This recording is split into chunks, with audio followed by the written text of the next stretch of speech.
Hi, folks. I'm Gene McLaughlin. I'd like to welcome you to Old Bridge Outlook with Mayor Owen Henry. On this program, the mayor has an opportunity to talk to you about things taking place in the township and to introduce you to people making things happen in the township. And today, we're very pleased to introduce our special guest today, Tom Gerity. 43 years with the township, protecting the township, wears a variety of hats doing that. And we're going to bring you a discussion with Tom in just a moment. And Tom, welcome. Good to have you with us. Hey, Tom. Good to see you guys. Mayor, if we can just start off, how have you been? I'm Been a good, while. Jim. It's been a while. Time goes fast. Yeah. We're more than halfway through the summer. I know, it's hard to believe. Thanks for having me again. I appreciate the opportunity every time I get to, talk to the residents of Old Bridge and introduce them to really important people that maybe they don't see all the time. That's right. But it cares about them 24 hours a day, 7 days a week. Is always looking out for the residents of Old Bridge. So it's always it's a great opportunity. And Mayor, I think it's probably a very apropos we have Tom on board here because you mentioned to me off the air before we went on that we have just been elected another safe city. I got an email weekend. the other day saying that Old Bridge has been found to be it's in the top 100 safest cities to raise a family in the United States. That's nice. I don't know what number. I didn't really look at it, Right. but I know last year we were in the top number 6. 10. I don't know 6. where we are. We were not in the top 5. I know that. So we didn't make the top 5, but we are in the top 100, which is quite an accomplishment. And when they put all the criteria that you need to meet those that standard, Old Bridge is coming out in the top 100 cities in the country with our literally thousands. Which of is saying towns. something. It says a lot about the people that live here.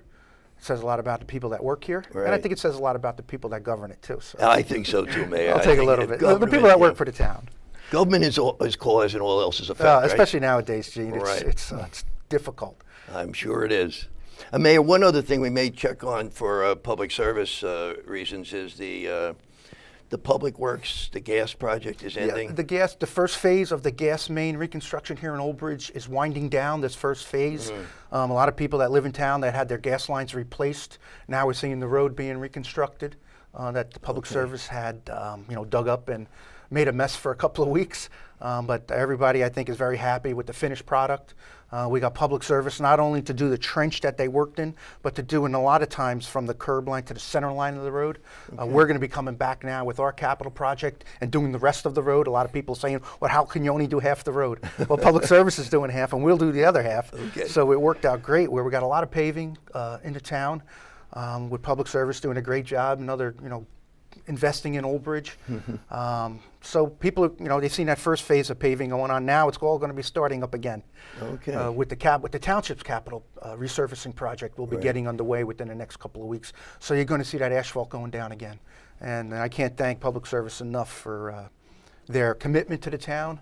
They worked with the residents whenever there was a problem. They addressed it. They took care of it because it was quite a disruption. We're digging up front lawns in some cases and crossing people's driveways and having cars have to be moved. But public service worked with everybody, and it was a great effort.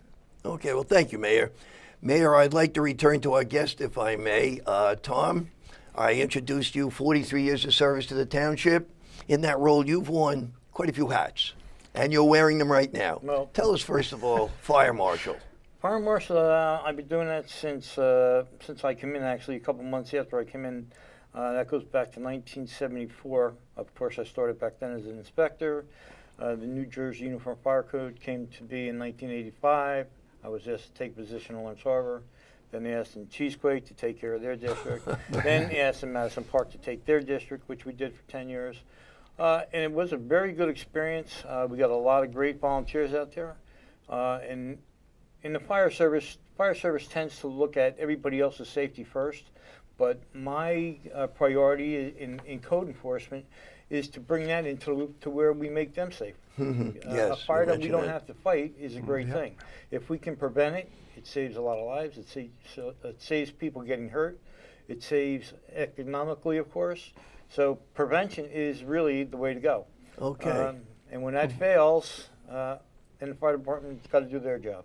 But I think that comes back to your second hat, Coordinator of the Office of Emergency Management. That's trying to plan for things in advance. Tell us about the office. What is the role? What is the mission? Well, the role is to be a resource gatherer. If the fire department needs something, the police department, EMS needs something, we try to provide the resources. Sometimes we go to our brothers in the county. If that doesn't work, we go to the state. If that doesn't work, we go to FEMA on a federal level. Depending on the size of the event or what the situation is, the disaster, we have many avenues to get resources from. It could be anything from, a bulldozer, a helicopter, extra fire trucks, more ambulances, manpower. Whatever that resource is needed for the people that are running that incident, we try to get it for them. Thank you. Mayor, as we just said, Old Bridge is a safe city. Office of Emergency Management certainly helps out, Tim. Yep, and I'm the one who gave that hat to Tommy, or asked Tommy to wear that hat, certainly did. OEM, which is probably, one of my biggest roles in town is to keep the town safe. Right. And that's the day-to-day operations of the town.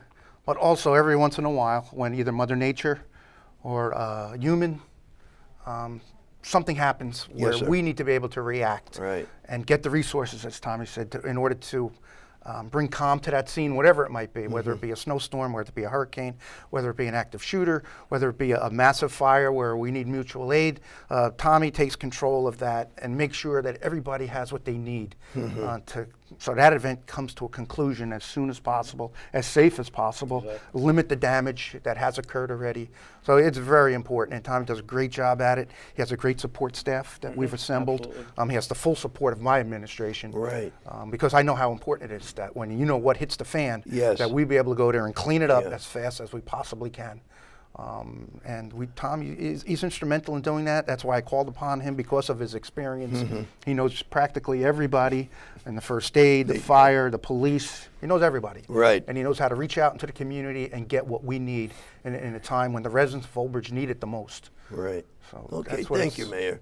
Tom, we talked off the air. You conduct a number of drills and exercises, right, in order to prepare for what could be considered maybe an event that would occur.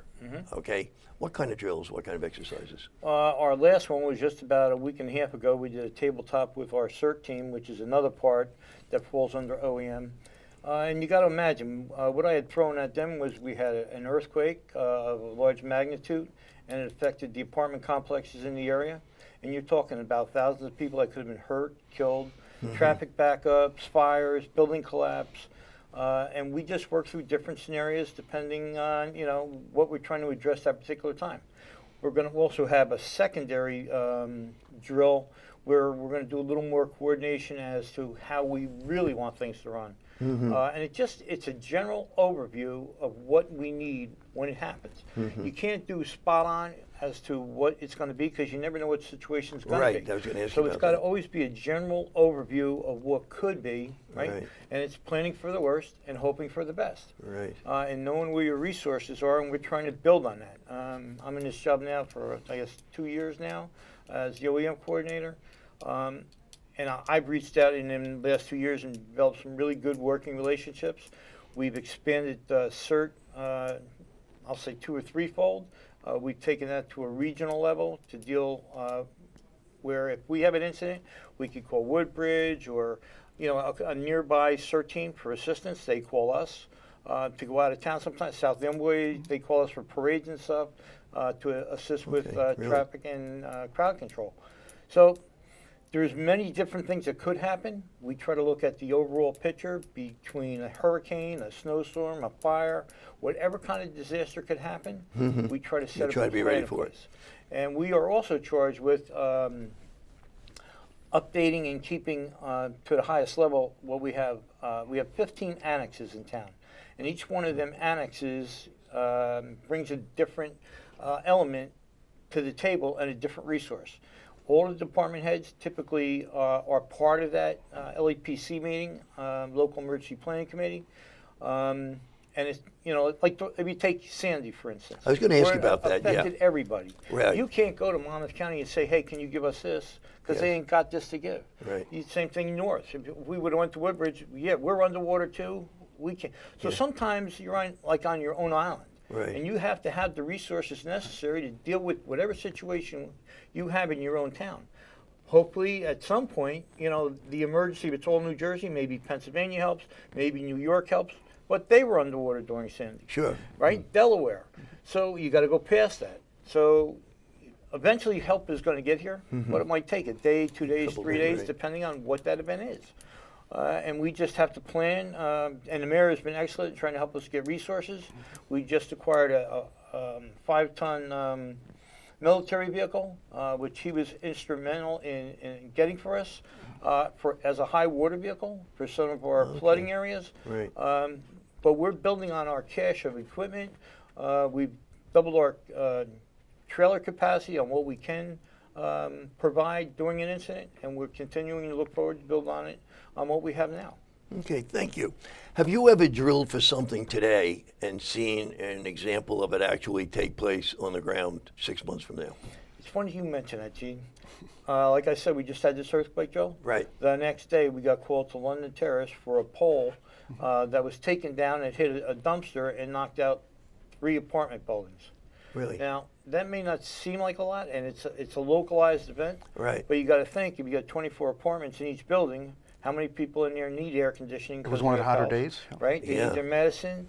We had a gentleman on a kidney machine up there, Okay. with no power. And these things have got to be addressed, even on a small scale. Mm-hmm. But it just happened to be in the same location that we were planning for an earthquake, but it caused, power outage to the buildings, and we were there for, I think, about 2 hours getting that rectified until the power was taken care of.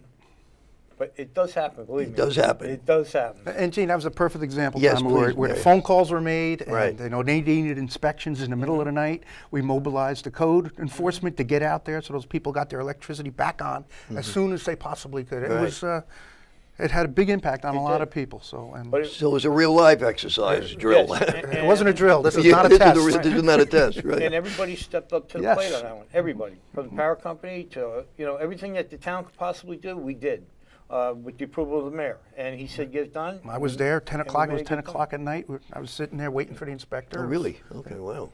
Okay, so it was fairly dramatic. Oh yeah, it was a significant event. Yeah. Okay, well, thank you.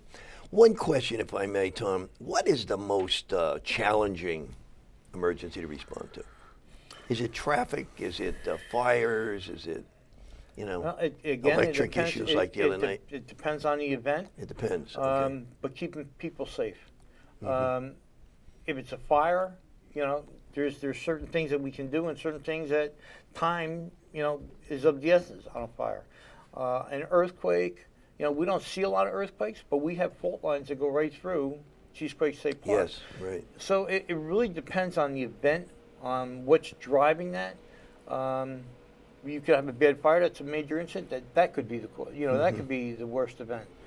The worst thing, I guess, it was Sandy so far for us Yeah. that I can think of. I think Because so it was too, such a right. large impact. Yeah. It affected everybody, of course, within town. We had power for, without power for weeks.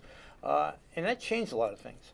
But I think that it's like anything else, That was a couple of years ago now, and people are starting to lose sight They of it. lose sight of it, sort of And fades now, in memory. Let your guard now, down. now to get back to the thing, it can't happen to me. Yeah. Well, unfortunately, it can happen to Yeah. us, and that's another mission that we have, is to plan for them things that could happen to us.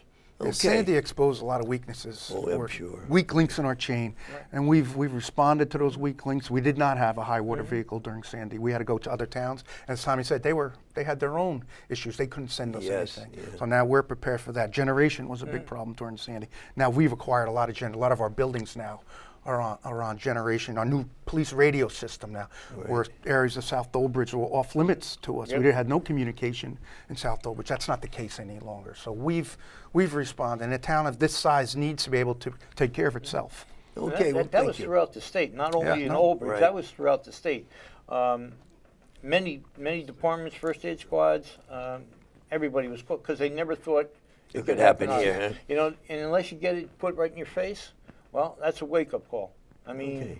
and now we try to plan for the worst and hope for the best. Okay, well, That's Tom, the I'm going to life ask you to lesson. hold your thought for a moment. Okay. Folks, we're getting ready to take a break right now. We're talking with Tom Gerity, a man, as I said earlier, wears many hats in the township. We're specifically addressing the Office of Emergency Management. Please stay with us, and we'll be back in a moment.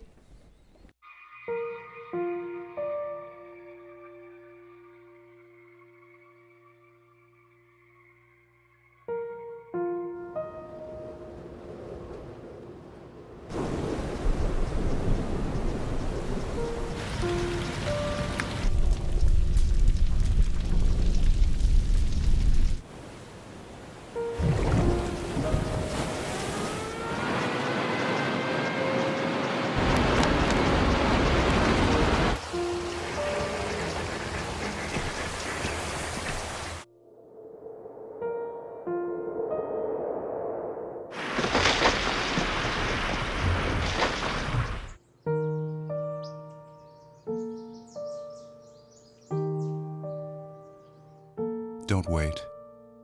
Communicate. Make your emergency plan today. Drop that baby.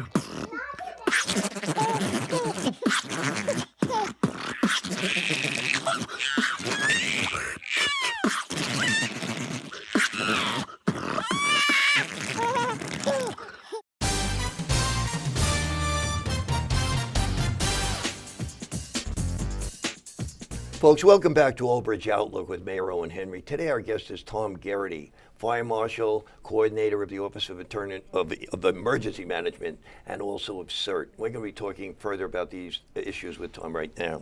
Tom, when we left off, we were talking about some of the disasters, some of the problems that you incur. One of the things we've talked about in the past, and you've demonstrated ably out at all the Old Bridge days, is dryer fires. How big a deal is they? Well, we see a couple each year where we do lose sometimes a room, sometimes a house. People get displaced by it. And it's really a preventative maintenance thing that needs to be taken care of. Okay. People don't, they always check their lint trap, either on the bottom, Right. on the older dryers, or up on the top on the newer dryers. But nobody ever thinks about what's behind or underneath. And that's, where the motors are, where the electric is, Right. where the open flame is.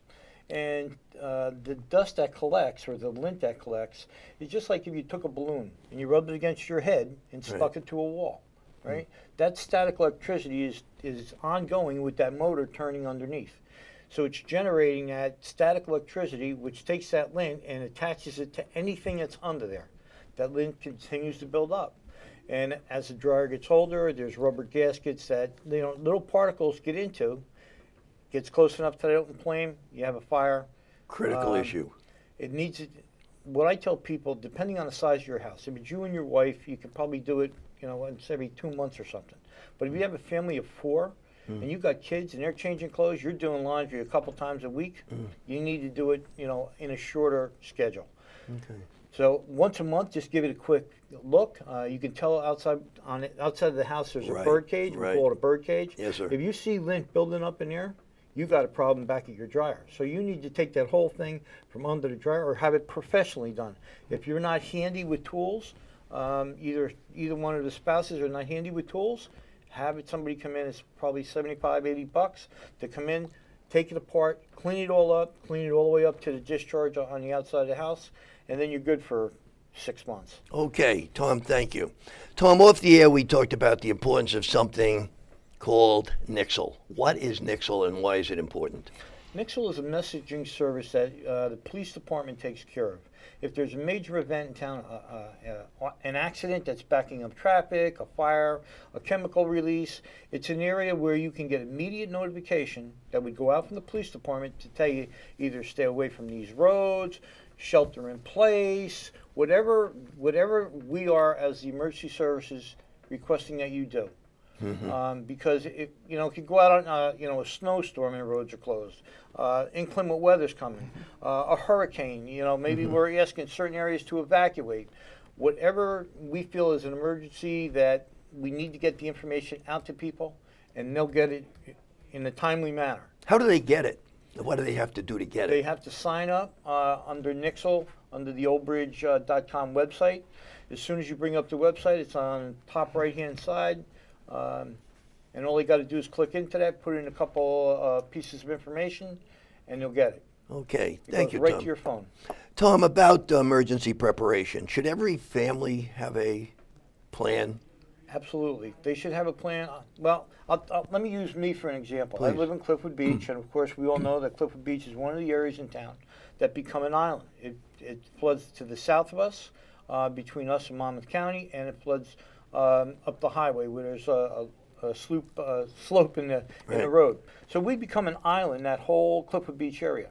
So over years past, I was always out on emergency calls and understood about hurricanes and all. But this last storm, Sandy, we had, the water came up to make me concerned. And I live on a high part of Cliffwood Beach. I'm elevated. And it would have been another couple feet, and we would have water in our yard. So I've already instructed my family that if we get a hurricane, a warning of a hurricane, they're out of there. And taking this job, I can tell you, I learned I went through a 90-hour class, and a lot of it dealt with weather. And you cannot, when you start to think about it, how much weather has an impact on our lives. Right. And Oh, yeah. Tremendous. Everything that we do is almost driven around weather. Yes, sir. But everybody should have a plan. They should have a meeting place. They should talk to somebody in another state. Like in Sandy, if phone service goes down, that you can maybe get word out to somebody that lives in Ohio, you got a relative, or Florida, or wherever, and let them know you're okay. And, we'll get the messages back to where we can connect people again. Okay, thank you. Because you're not always going to be with your loved ones Right. when an event happens. You could get separated.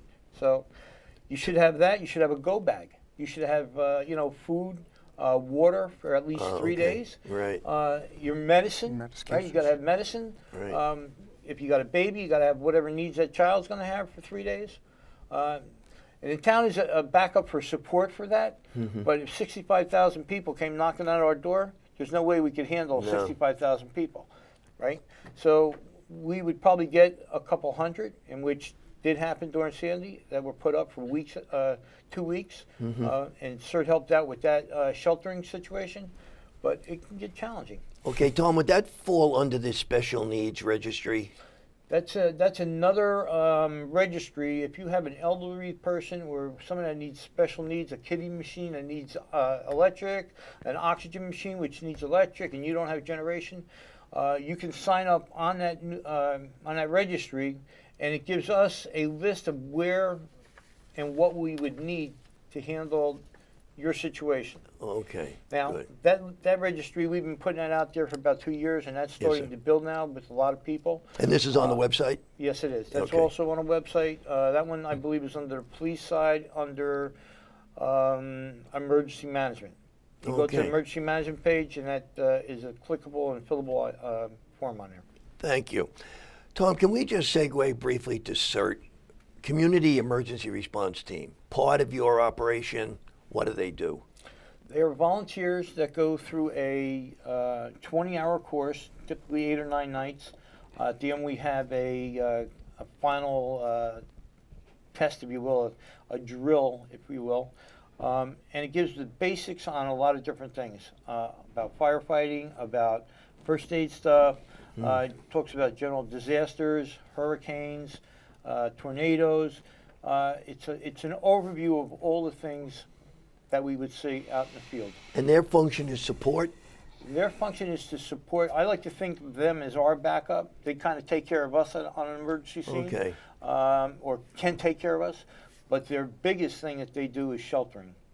And like I said, during Sandy, they worked for 2 weeks as sheltering in people. Because when you let's say you put 50 people in a building, you got to feed them, make sure they have water, make sure there's bathrooms, give them toiletries.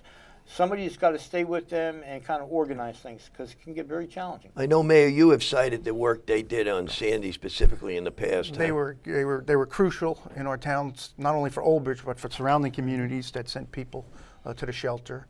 The junior ROTC and the CERT and the police department, everybody worked together for our shelter. It was open for almost 2 weeks.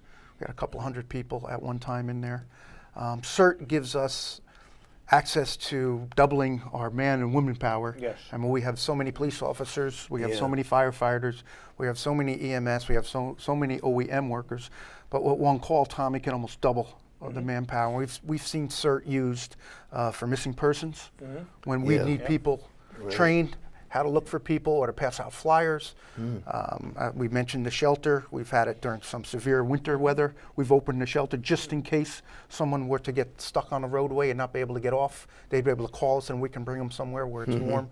I know this year in the country there was a number of deaths with people stuck in the roadway, not knowing how to handle running their car with them in it. Right. And I think Yeah. out in Illinois somewhere there was a number of fatalities know. when I people remember became that. stranded. And I was very concerned. We don't want that to happen here on Route 9, Route 18, and Route 35. We have these, Mayor, big you know, we've roadways. talked a lot about volunteers in this township. I think it's interesting to note these people are all volunteers. All volunteers, and they're very dedicated. They take it very seriously, which is important, and they're ready. I mean, Tommy, in 10 minutes, you could probably get them mobilized, and they'd know what to do. And that's, nobody stands around waiting for instructions. They know how to get that shelter set up. They know how to listen to the command, the officer in command of a scene, and what their needs might be, and what their role would play. They know not to go out and wander somewhere and not become lost themselves. Yeah, right. So it's a very controlled group. Very good group, and it keeps growing, and that's important because anyone who goes through the classes now, they can take care of themselves and their family, which is one less family we need to take care of in emergency. Good point. Now, when they have those skills, we tell them pass it on to your neighbor across the street next to you, so that maybe your whole block can take care of themselves without the town having to respond, especially in these massive, like Sandy or a massive snowstorm, where we can't. We just don't have the resources to answer. We're very.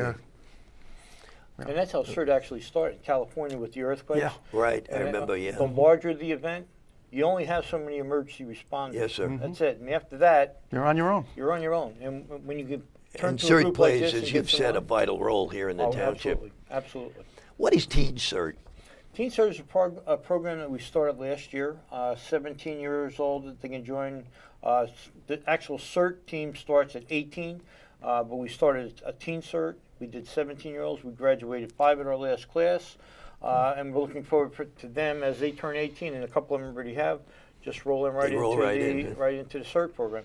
And they've been excellent. We've had a couple things where they've come out and helped us organizing our trailers for sheltering and our resources, and hopefully, feedback I got from the kids that went through the program, they loved it, and they spread it out to other kids in the school. So I think we're going to get more kids as this season comes along, because they enjoyed it. It's a good learning experience, and it gives them real adult information to protect them, and that's really what CERT's about. Take care of yourself, your family first, your neighbors, and if you have time, come and help the rest of the township. Okay. Well, Tom, I certainly want to thank you for coming in today. You've done a great job, and I want to thank you for your 40-plus years of service to the township. I mean, without people like you doing the job, directing all the other people, it wouldn't happen at all, Mayor. It's so important, Gene. It's a good team. We got a good team. We certainly do. Well, we again want to thank you for coming in. Always a pleasure to have you, and please, anytime something comes up, knock on the door, and you're always welcome to come in, okay? Okay. Thank you, sir. Okay. And, folks, before we go, we have just 2 special announcements.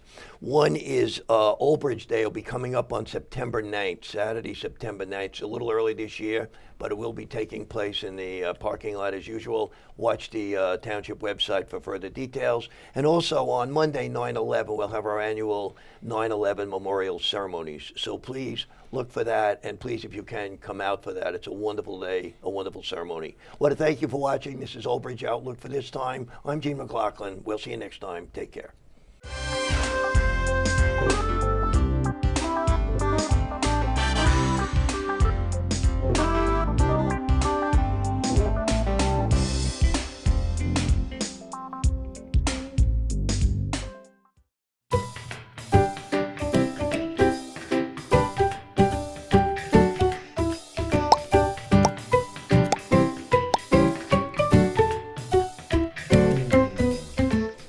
Three-year-old Sabrina arrived at the Old Bridge Animal Shelter in April 2016 with her twin sister Tabitha. When Tabitha was adopted, we were worried Sabrina would be a little lost without her. It turned out that Sabrina had been living in her sister's shadow and was now ready to blossom. Sabrina now craves attention. She enjoys being petted and likes to be gently brushed. She is respectful of other cats and enjoys playing. She's still getting used to being loved and getting people's affection, but warms up quickly. Please find it in your heart to give this beautiful girl her own loving home.